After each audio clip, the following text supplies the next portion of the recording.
میں سے کوئی ضروری ہے بات تو کر لیتی ہوں کہ آپ نے تو بتا ہی دیا یہ باتوں کو. فارسی راغب فارسی شعراء سے آپ خاصے متاثر تھے جن میں میں نے ان سے انٹرویو کیا تھا تو اس انٹرویو میں سے انہوں نے بتایا حافظ انوری، سعدی، خیام اور دیگر فارسی شعراء ان سے بہت زیادہ متاثر تھے. اور اپنے اردو شعراء میں میر انیس، علامہ اقبال، جوش ملی آبادی اور غالب سے انہوں نے فیض حاصل کیا.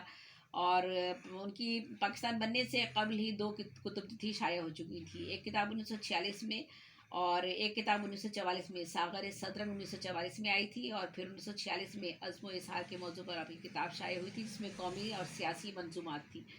اور ان کی جی جی بالکل. اور ہاں یہ بات میں اور بتا دوں کہ نہ صرف رباعیات کے حوالے سے بلکہ صنعت غیر منقوط میں سب سے زیادہ کام رباعیات میں صنعت غیر منقوط میں سب سے زیادہ کام جو ہے وہ راغب مرادآبادی صاحب نے کیا. آج تک کسی نے نہیں کیا. صنعت غیر منقوط یہ کہ وہ ایسے الفاظ جی جی بالکل. جی جی صنعت غیر منقوط بہت مشکل کام ہے. میں آپ کے لیے تو نہیں لیکن عام لوگوں کے لیے کہہ رہی ہوں کہ ایسے الفاظ کا انتخاب کرنا جس میں کوئی نقطہ نہ ہو اور اس میں کلام کہنا. تو اس میں انہوں نے اس قدر زیادہ کلام کہا ہے کہ شاید کسی نے نہیں کہا اس سے قبل. اور یہ آپ ہی کو اعزاز حاصل ہے. اور آپ کے اساتذہ میں وہی آپ نے ذکر کیا مولانا ظفر علی خان اور سید علی اختر مرحوم کا اور باقی کے انہوں نے ذکر کیا. خادم ہوشیار پوری صاحب سے بھی انہوں نے جو تھا علم و عروض کے حوالے سے رہنمائی کچھ لی. اور پاکستانی ادیبوں میں جوش ملی آبادی، رئیس امروئی اور ہادی مچھلی شہری ان سے بہت زیادہ دوستی تھی ان کی. اور 1940 سے ان کا کلام جو تھا وہ شائع ہونا شروع ہو گیا تھا.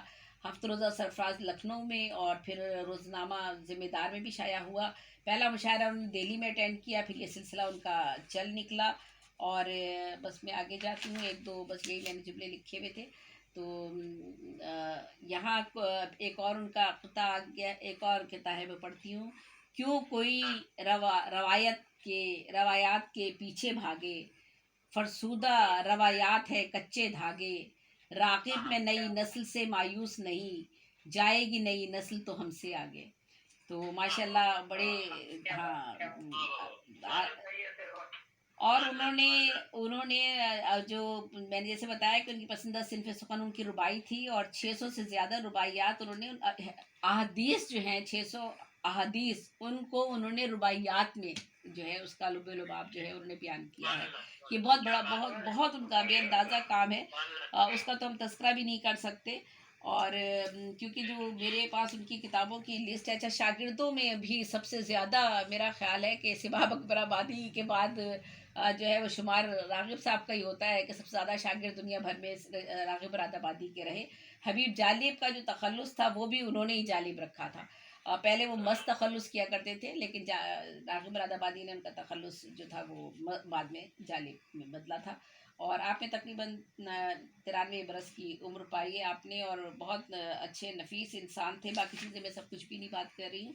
اور میرے چونکہ میرے شہر سے ہی ان کا تعلق تھا. میری ان سے ملاقات گو کہ بہت عرصے بعد ہوئی. یعنی میرے علم میں یہ بہت بعد میں آیا کہ ان کے اتنے بہت سے شاگرد ہیں اور میں نے پھر جب ان سے میرا رابطہ ہوا تو بہت اچھا میرا ان کا ساتھ رہا.